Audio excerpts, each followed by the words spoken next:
What's up, y'all? Rezin 47 again here, and this is going to be part 3 of my CD collection series. It's been about a month since I did my last 2 installments, so it's about time I make another one.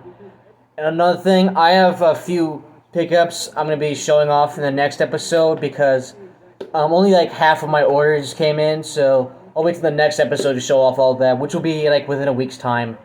So until then, here's my new 10 CDs I want to talk about. And the first one up is Wu-Tang Clan, The W. This is the third album. This is from 2000. I'm like kind of 50-50 on this album. I've pretty much never listened to it, honestly, even though there is some good stuff on here.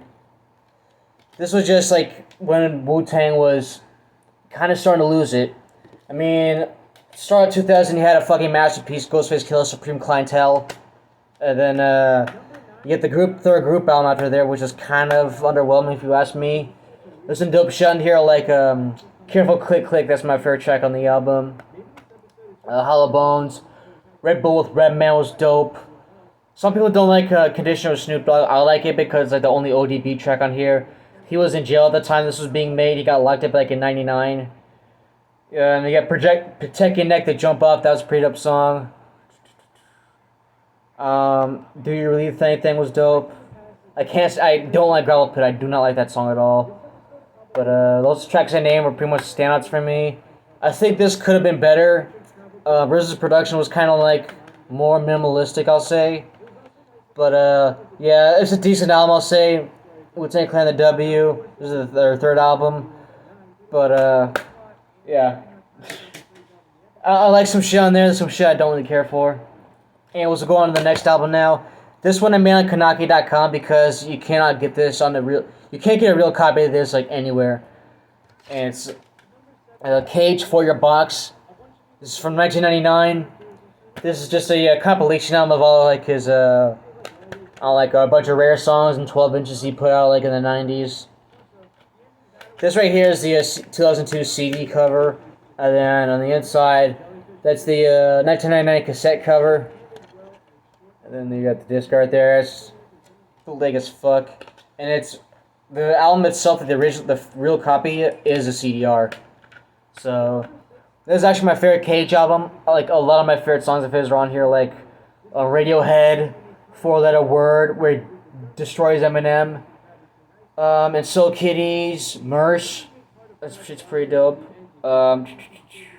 Daydreams, I love that song. Agent Orange, the extended version. 54, Crazy Man Ahead. You got his first song called Paper Cuts, which is like a it's kind of like a snippet of it, because the full version of that song is called My Mind Is Kind of Morbid. I wish you would put that on there instead, but I swapped that out on iTunes. Then you got like Just Like Clockwork, Rich Bring 'Em Back, where he talks about how his appearance on P. Nice Dust to Dust came about. Yeah, it's my favorite album of his. I fucking love it. One of my favorite records of all time. Cage for Your Box, 1999. And then 3 years later, he put out his studio debut, which is one of the greatest underground rap albums of all time. Movies for the Blind, 2002. I fucking love this album. A great debut for him. I mean, this is Cage Kennel's era. Cage, when he was at his best. This was from Eastern Conference Records. You can see right there. You got dope ass songs in here like Escape to 88. Fucking love that. Down the Left Hand Path. Teenage Death. He has a dope line on there where he says shit like, "What if Kurt would have put a hole in Courtney's chest?" I love that. Too Much and Stony Lodge, where he talks about being locked up in an insane asylum. The soundtrack, my favorite track, A Month's Sleep, where he raps about having a bunch of crazy dreams all in one night. I thought that was really creative and original. Agent Orange is on here. Suicidal Failure, Unlike Tower 1. Understands Authority, Holding the Jar to Pussy, Money, and War. Yeah, it's a classic album. It turns 20 in August. Cage Movies for the Blind, 2002. I wish we would have put out like another album before this, like in 1997, 98. With like a production entirely done by Necro. That would have been fucking amazing. Because like I said, For Your Box is my favorite album of his, and that's pretty much all 90s material. but I still love this. Movies for the Blind 2002. This one goes out to the homie Mike from Speaker Cop Podcast. He put me onto this artist like about 4 years ago. And I would say this guy one of the most underrated rappers from the East Coast Resurrection era. It's Recognize Ali, Back to Mecca from 2017. This is his I believe this is I'll say his third album. This is his third album. This is entirely produced by Giallo Point. I got this physically off of his website, which is his Bandcamp site, and $25, which I don't really know if that's worth it because the artwork on here is absolutely fucking horrible. Because it's so low quality, like it's inexcusable, and it's in a fucking paper sleeve too. I could have just gone on Kanaki and made it in a jewel case and got a better product. But anyways, this is by far my favorite album of his. It's one of my favorite rap albums in the last 10 years. It's got you got Fish Scale, my favorite track on here. Phenomenal. Swordsman in Black, Cold Winter with Sage Infinite, A Smooth, Fiber Optics, Cypher Soze, Danielson, Gold Pen Assassin, Hell, Boom Bap Lord, 1990. Wish this album would be back up on streaming because this is definitely his best album. Entirely produced by Giallo Point. But I believe you can listen to it on his Bandcamp, and if not that, it's on YouTube. So yeah, if you want to get into Recognize Ali, start with this album. Back to Mecca, 2017. I might review this because it turns 5 years old in November. But then next up is the last hip-hop album in this series. The next 5 are just all rock. This is the very first album in Rhymesayers Entertainment's history. It's beyond comparison, but beyond now known as Musab or Saab the artist. This was from February 1996. Like I said, the very first album in Rhymesayers history. Label got founded in 1995. This is definitely one of the most underrated albums in RSC's history. I fucking love this. This is the reissue from 2009. I believe this also remastered, if I'm not wrong. Yeah, man, I fucking love this album. One of my personal favorites of all time. You got The Otherwise, Black Culture with Slug, Foreign Accent, vinyl cassette CDs. Fakin', my favorite track is Flesh Against Concrete with Knowledge. Can really relate to that shit, and that beat is amazing. It's got that nighttime winter sound to it. I love it. Frozen Moments is also dope. Growth. Well, Sunny Days, Down Spectrum, Oxygen. Preparation, Unaligned Sperms of Slug. That's just a fucking murderous lyric fest right there. Slug goes in on that shit. And then you get the closing track, The Factory. Yeah. Definitely check this album out if you haven't heard it and you're familiar with Rhymesayers. It's one of my favorite albums in their catalog, but for sure, fucking classic. Beyond comparison, 1996. And then next up, these are all rock albums. These are pretty much all from the nu metal era. So we're gonna start with I would say it's the most underrated album from the nu metal era. It turns 25 later this month. Snot, Get Some. This is I'll say it's their only official studio album because it's their only album with their official vocalist Lynn Straight, who passed away at a car accident later in '97, unfortunately. Yeah, I fucking love this album. It's one of my favorite one and done bands right here. Snot, underrated band from the nu metal era. Like I said, they're one of the more authentic bands from that wave, compared to shit like Papa Roach and all that. But you got shit like the self-titled song Snot, my favorite track Stupid, The Box, Snooze Button, Get Some, Deadfall, I Just Lie, Get Some of These, Staccato, which is a really dope instrumental track, Get Some Keys, My Balls, Your Chin. Fucking love this album. If you haven't heard this and you love the nu metal era, you need to hear it. I believe it's an essential, nu metal essential if you ask me. Snot, Get Some, 1997. And then next up is a more familiar album from that era, but it has mixed reviews. I'll say I like it. So Cold Chamber, self-titled from 1997 also. Yeah, I'm not really a big fan of this album, but I like it enough to have it physically.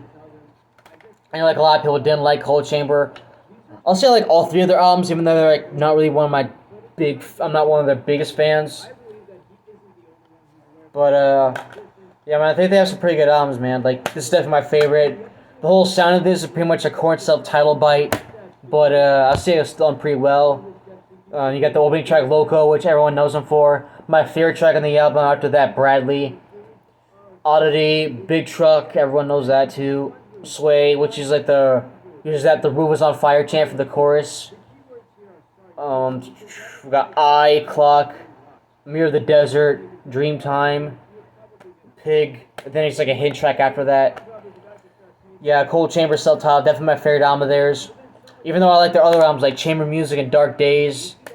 I know they put out like a reunion album in 2015. I have not heard that yet. But yeah, if you want to get into Cold Chamber, I would say start with this album. Their self-titled record from 1997. Then these next three are like arguably, these are like the three biggest albums from that new metal era. And we're going to start with the one that kicked it all off. Korn Follow the Leader, 1998. This is the album that got Korn out there big time. This is my second favorite Korn album. My all-time favorite is self-titled.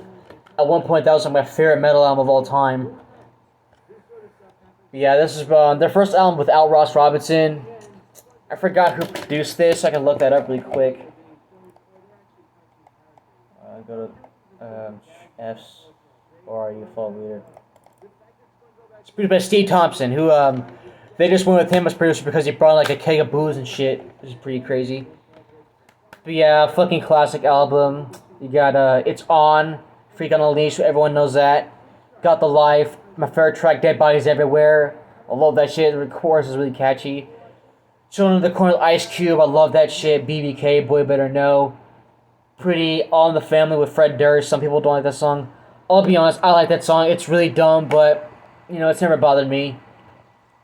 But you got like, C, Campbell Toasted with Slim Kid from the Far Side.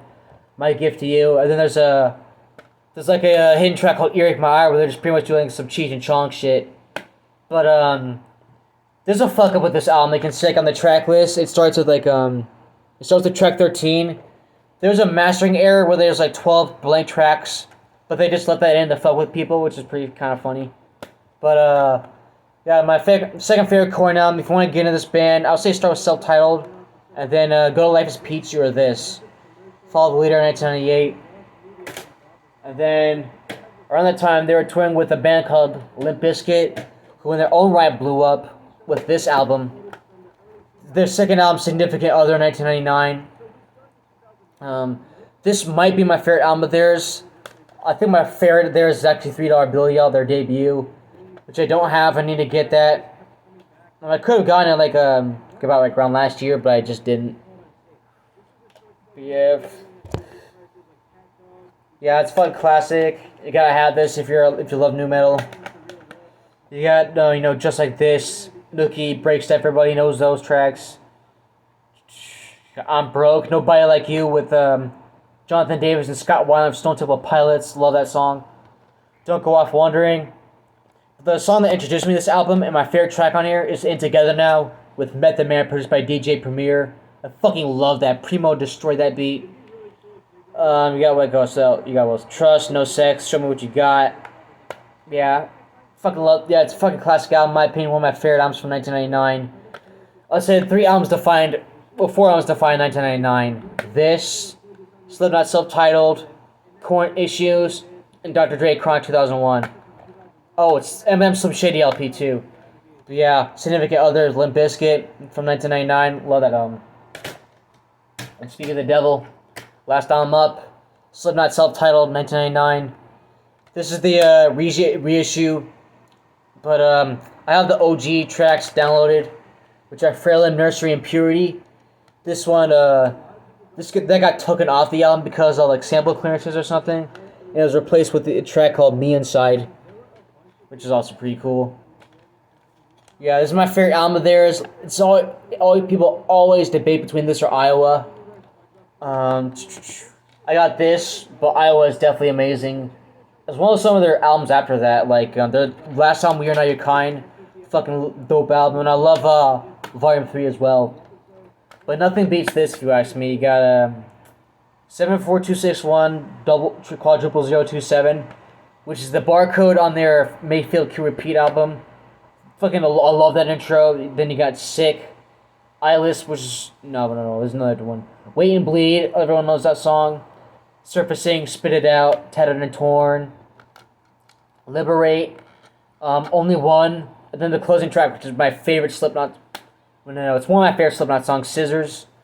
Fucking so, it's like an 8-minute track, and it's dark as fuck. I love when Slipknot used to do like those dark progressive tracks at the end of their albums. They were amazing. And then there's a bonus track on there called Eeyore, which is just really fast and brutal. But yeah, fucking classic album. I love this. This is definitely a breath of fresh air.